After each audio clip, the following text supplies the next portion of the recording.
Hi, I'm Danny Gottlieb, and welcome to this new edition of Score Magazine, the video department. I'm here at the Zildjian factory, and Keith Aleo, who's in charge of education, asked me to talk about what sounds influenced me and my cymbal playing in particular over the years. And when I think back to the first sounds that related to cymbals, I think about the instruments I played when I first started. I got to the drums kind of late. I didn't start the drums till about 15 years old. I first started on the cello, of all things. My mom was a violin player, and I went to go get a violin in the 4th grade. They didn't have any more. This is in Union, New Jersey, and they had a cello, looked like a violin. I didn't even know what it was. I said, great, I'll take that thing. And I played it for eight years. But the first actual performance with any ensemble, of all things, was with the elementary school band, and they gave me the cymbals. And I remember playing cymbal crashes. I don't remember the sound so much, but I remember that just to hit 2 crash cymbals was a thrill, and evidently it was in my subconscious. And then when I got to the drums, there was just something about the drums that were just so attractive to me, and I ended up finding them later in life after playing the cello for 8 years. But the sounds that influenced me at the time, not so much high-pitched sounds, but I remember distinctly a couple of things growing up that there were sounds that I just gravitated to. One was the sound of shoes on the asphalt at school. I remember hearing that grinding kind of sound, and there was something about the sound that just, it was interesting. Snow, walking in the snow in the winter.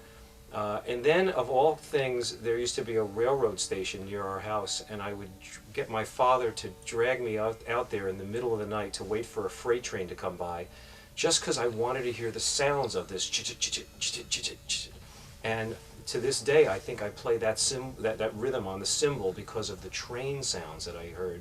And also the other sound that affected me, of all things, is I grew up near a bowling alley, and I was into bowling, and the sound of the ball on the lanes and the pins, that crash sound, obviously affected my crash cymbal playing, I'm sure. And then when I found the drums were attractive to me in junior high school, into high school in New Jersey.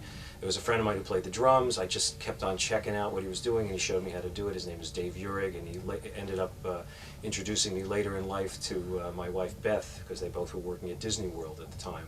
But he was a big influence, showed me what the drums were. I ended up going to a summer music school in Union, New Jersey. Took a drum course, much to my parents' dismay, and within 2 days I could somehow do it, and I just fell in love, and it hasn't stopped to this day.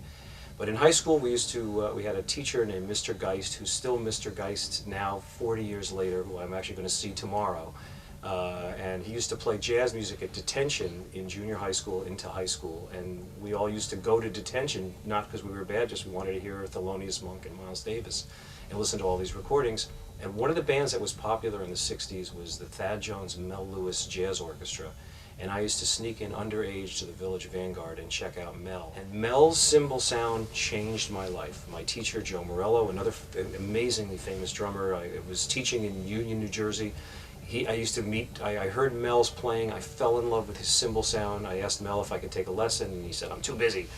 And I told it to Joe Morello, who I was taking lessons with, also another incredible, amazing bit of luck of finding Joe, 5-minute walk from my house in New Jersey, teaching at Dorn and Kirshner Music Store. And I mentioned it to Joe, and he said, get Mel on the phone. I know him. So Mel got on the phone. I got his number from the Union book. And Joe said, this kid loves your cymbals. Would you please get together with him? And Mel said, okay, all right.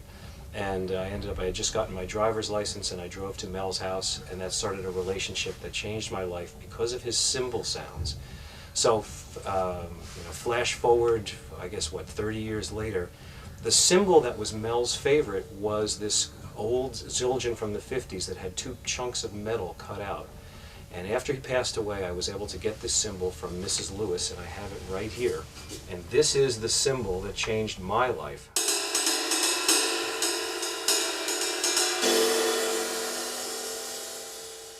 And Mel used to describe this as a lot of highs and a lot of lows and no middle. And he said he didn't really like it until it started to crack and he had cut these chunks out. And this cymbal is on Art Pepper Plus 11, it's on the Terry Gibbs Dream Band, it's on 1,000 recordings.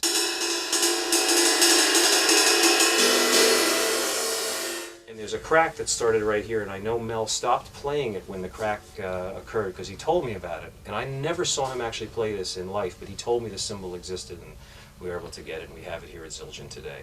So that's the story of my cymbal sounds, and hope you enjoyed it.